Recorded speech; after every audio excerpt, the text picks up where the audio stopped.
नमस्कार दोस्तों, स्वागत है आप सबका आपके अपने YouTube चैनल अपनी क्लास में। दोस्तों आज आपको बताऊंगा राजस्थान बोर्ड अजमेर कक्षा 12वीं में भौतिक विज्ञान फिजिक्स का एक ऐसा पेपर जिसमें वेरी मोस्ट इम्पोर्टेंट प्रश्न है 13 मार्च 2020 के लिए।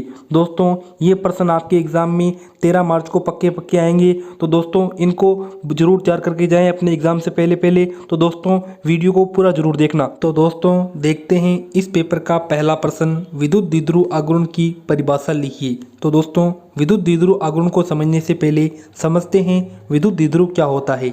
दोस्तों जब समान परिमाण और विपरीत प्रकृति के आवेश कुछ दूरी पर स्थित हों तो दोस्तों विद्युत द्विध्रुव का निर्माण होता है। जैसे कि हमारे पास में दो आवेश क्यों हैं जो कि समान परिमाण के हैं और विपरीत प्रकृति के हैं, यानी कि एक धनात्मक है तो एक ऋणात्मक है दोस्तों, जो कि कुछ दूरी पर स्थित हैं। मान लेता हूँ ये दूरी हमारे पास में 2a है, तो दोस्तों हमारे पास में क्या बन चुका है, विद्युत द्विध्रुव बन चुका है। तो दोस्तों जो विद्युत द्विध्रुव आघूर्ण होता है उसे हम प्रदर्शित करते हैं P सदिश से। आई बात समझ में, क्योंकि ये सदिश राशि है। और दोस्तों ये जो हमारे पास में विद्युत द्विध्रुव आघूर्ण होता है वो हमारे पास में आवेश का परिमाण और दो आवेशों के मध्य दूरी का गुणनफल होता है। आई बात समझ में। तो दोस्तों ये हमारे पास में क्या होता है, सूत्र होता है। आई बात समझ में। दोस्तों हमारे पास में इस पेपर का दूसरा प्रश्न है, किसी एकल आवेश के लिए समविभव पृष्ठ का चित्र बनाइए। तो दोस्तों हम पहले कोई एकल आवेश ले लेते हैं। माना हमारे पास में +q एकल आवेश है, ठीक है। अब आप सबको पता है एकल आवेश है तो विद्युत क्षेत्र रेखाएं निकलेगी उस आवेश से। दोस्तों जैसे कि मैंने विद्युत क्षेत्र रेखाएं बना दी है, ठीक है। अब दोस्तों यहाँ पे जो मेरे पास में ये विद्युत क्षेत्र रेखाएं हैं तो उनके पास में ये गोले वाला जो निशान है दोस्तों, ये हमारे पास में क्या है, समविभव पृष्ठ है। आई बात समझ में। ये हमारे पास में क्या है दोस्तों, समविभव पृष्ठ है किसी एकल बिंदु आवेश के लिए। आई बात समझ में दोस्तों, आई बात समझ में। दोस्तों आगे चलते हैं तीसरे प्रश्न की तरफ। दोस्तों तीसरा प्रश्न है, दिए गए VI ग्राफ से प्रतिरोधक के प्रतिरोध का मान ज्ञात कीजिए। दोस्तों आपको एक तरफ वोल्ट दिया गया है, एक तरफ आपको एम्पियर दिया गया है। दोस्तों आप सब जानते होंगे कि ओम का नियम क्या होता है। ओम का नियम होता है V बराबर RI, ठीक है। अब आपको R का मान ज्ञात करना है तो R इजिकल्स टू क्या हो जाएगा दोस्तों, V/I। सबको पता है दोस्तों।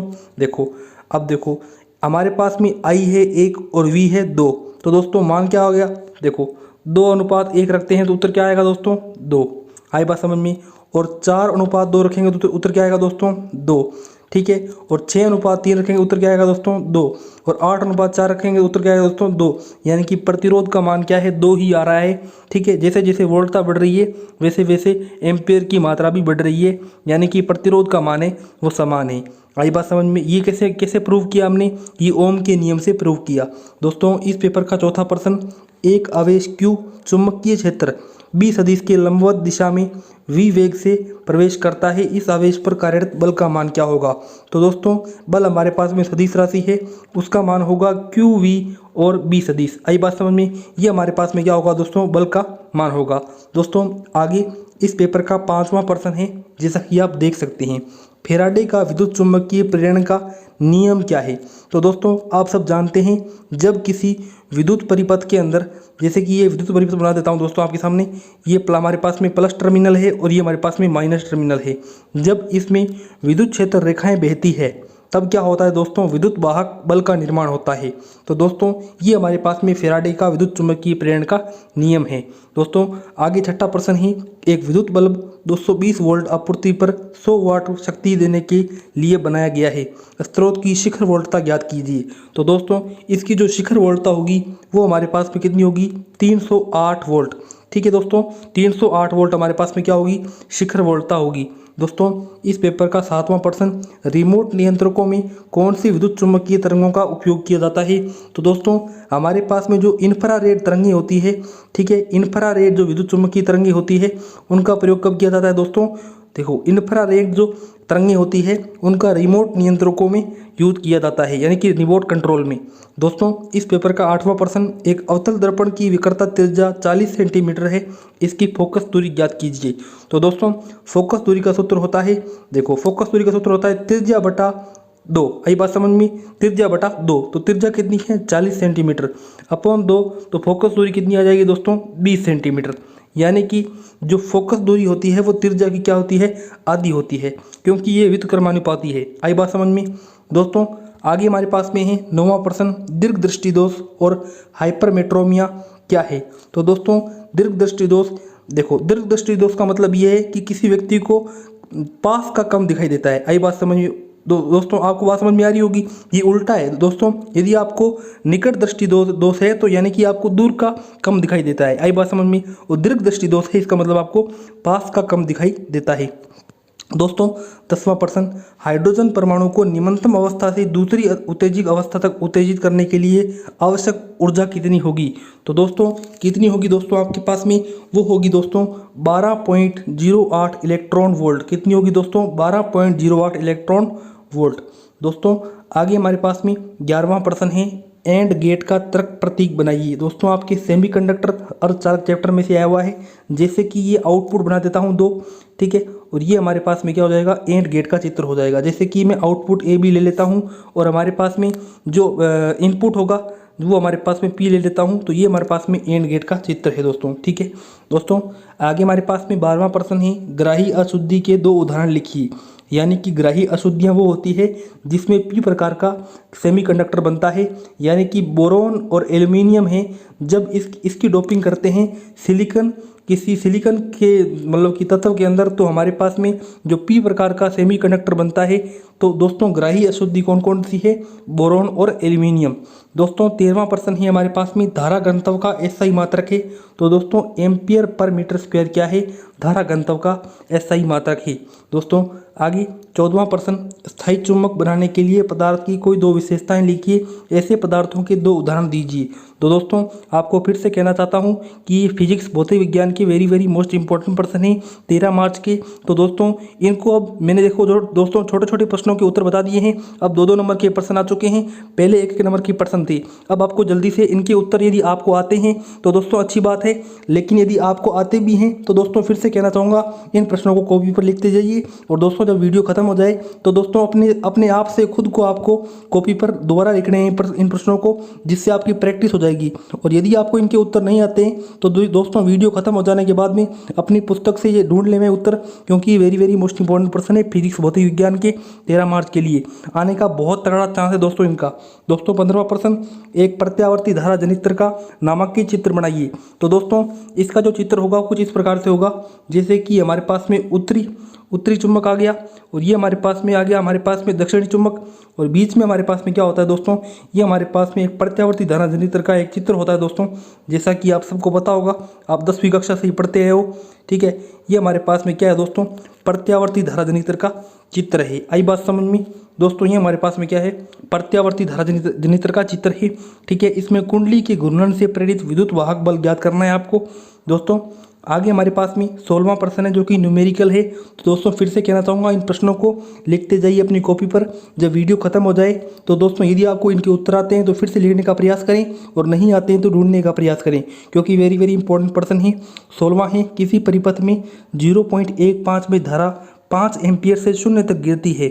यदि औसत प्रेरित विद्युत वाहक बल 100 वोल्ट है तो परिपथ में प्रेरक के 100 प्रेरकत्व की गणना कीजिए। तो दोस्तों ये आपके पास में न्यूमेरिकल था। तो दोस्तों 17वां प्रश्न है, विस्थापन धारा किसे कहते हैं? आवेशित संधारित्र के लिए विस्थापन धारा का सूत्र प्राप्त कीजिए। एम्पियर मैक्सवेल के नियम को भी लिखिए। दोस्तों आगे हमारे पास में 18वां प्रश्न, जब किसी पदार्थ पर आपतित प्रकाश से संगत आपतन कोण 60 डिग्री हो तो परावर्तित प्रकाश पूर्णतः ध्रुवित हो जाता है। माध्यम में अपरिवर्तित प्रकाश का वेग ज्ञात कीजिए। दोस्तों आपके ये जो चैप्टर है लाइट प्रकाश, उस वहाँ से आया हुआ है।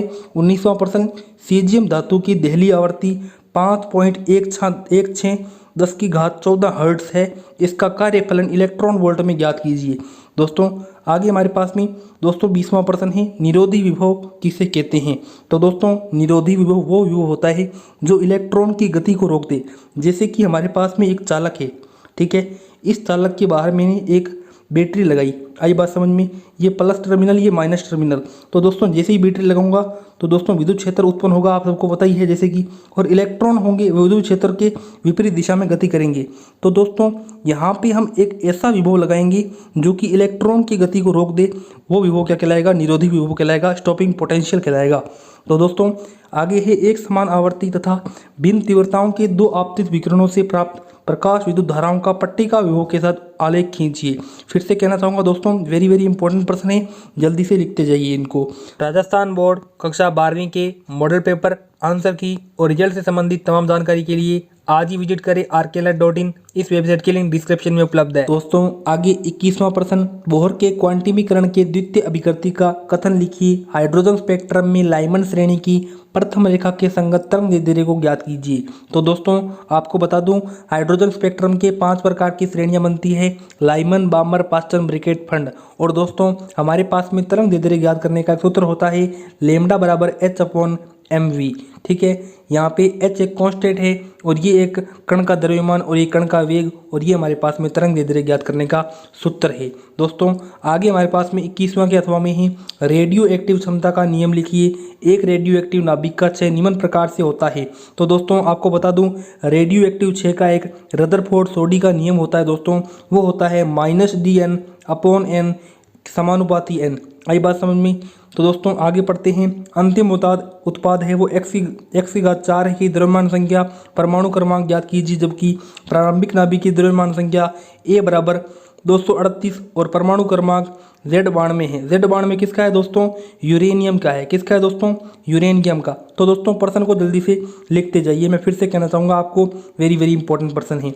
दोस्तों 22वां प्रश्न, परमाणु के रदरफोर्ड मॉडल की 2 कमियां लिखिए।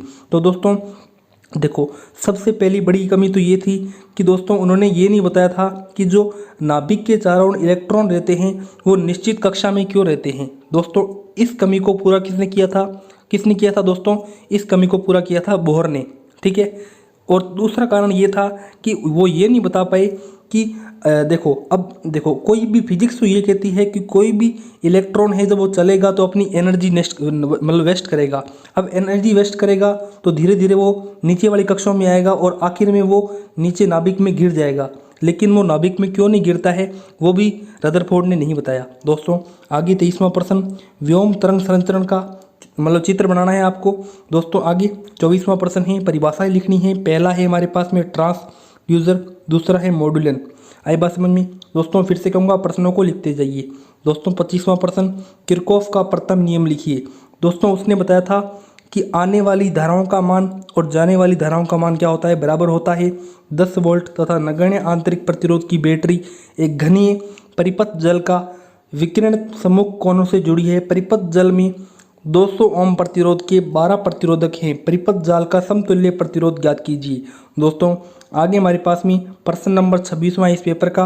देखो, अपवर्ती दूरदर्शक की तुलना में परावर्ती दूरदर्शक क्यों श्रेष्ठ है? 2 कारण दीजिए। एक दूरदर्शी की आवर्धन क्षमता 8 है। जब इसे समांतर किरणों के लिए समझ करते हैं तो तब नेत्रिका और अभिदर्श लेंस के बीच में दूरी 18 सेंटीमीटर है। दोनों लेंसों की फोकस दूरियां ज्ञात कीजिए। दोस्तों आपका पेपर हार्ड आने वाला है तो इसीलिए मैंने हार्ड प्रश्नों को चयनित किया है, जैसे कि न्यूमेरिकल। दोस्तों 27वां प्रश्न, 2 समांतर धारावाही चालकों के मध्य कार्यरत बल ज्ञात कीजिए। एम्पर के सैद्धांतिक परिभाषा इसके आधार पर लिखिए। तो दोस्तों एम्पियर का आपका नियम आने वाला है, साथ ही बायो-सावर्ट का नियम भी आपके आने वाला है 27वें के अथवा में ही। देखो, चुंबकन M, चुंबक की तीव्रता H और चुंबकीय प्रवृत्ति X और आपेक्षिक चुंबकशीलता म्यू में विभिन्न संबंध स्थापित कीजिए।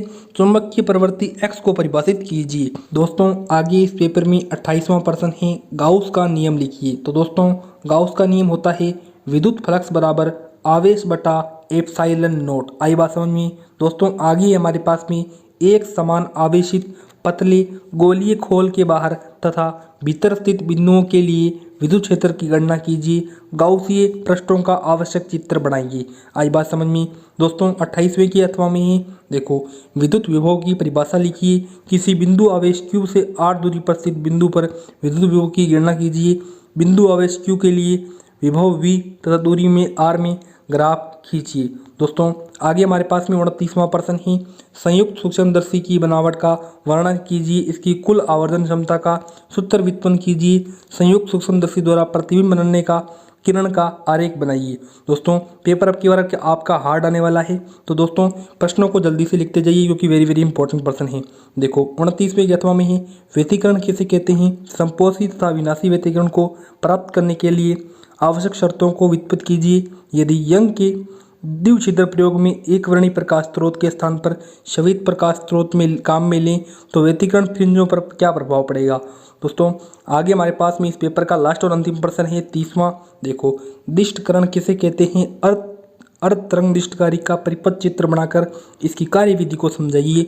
निवेशी प्रत्यावर्ती तथा निर्गत वोल्टता के तरंग प्रारूप को प्रदर्शित कीजिए। दोस्तों आगे हमारे पास में 30वें के अथवा में है अपद्रव्य अर्धचालक किसे कहते हैं।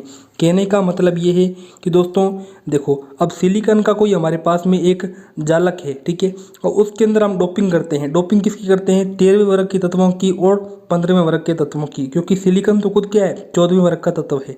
आई बात समझ में। तो दोस्तों ये हमारे पास में सिलिकॉन और जो जर्मेनियम होते हैं वो हमारे पास में अर्धचालक होते हैं और अर्धचालकों के अंदर डोपिंग की जाती है। तो दोस्तों देखो एक्सट्रिनिक सेमीकंडक्टर क्या होते हैं। एक्सट्रिनिक सेमीकंडक्टर वो होते हैं जो हमारे पास में क्या होते हैं दोस्तों, जिनमें हम डोपिंग करते हैं। How many types of these are, यानी कि वो कितने प्रकार के होते हैं। 2 प्रकार के होते हैं, एक नेगेटिव और एक होता है पॉजिटिव। ठीक है, पॉजिटिव कब बनता है, जब हम 13वें वर्ग के तत्व मिलाते हैं, जैसे बोरॉन और एल्यूमिनियम। और नेगेटिव कब बनते हैं, जब हम 15वें वर्ग के तत्व मिलाते हैं, जैसे कि फॉस्फोरस और आर्सेनिक। आई बात समझ में। दोस्तों आगे है, देखो पीएन संधि के निर्माण होने के समय होने वाली प्रक्रियाओं को समझाइए।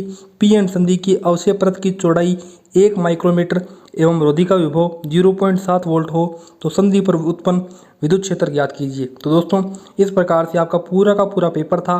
दोस्तों इस पेपर के आने का चांस आपके 13 मार्च 2020 को फिजिक्स भौतिक विज्ञान के अंदर, राजस्थान बोर्ड कक्षा 12वीं की भौतिक विज्ञान के अंदर बहुत ज़्यादा है दोस्तों। तो दोस्तों यदि आपको ये पेपर पसंद आया है तो दोस्तों इस वीडियो को लाइक कीजिए। और दोस्तों आपके साथ में जो आपका दोस्त है, आपकी क्लास में पढ़ता है, फिजिक्स का पेपर देगा भौतिक विज्ञान का, उसको भी ये वीडियो शेयर कीजिए। तो दोस्तों यदि आप इस पेपर की PDF पाना चाहते हैं तो दोस्तों आगे मैंने बताया है कि इस पेपर की आप PDF किस प्रकार से पा सकते हैं, तो आगे भी जरूर देखना।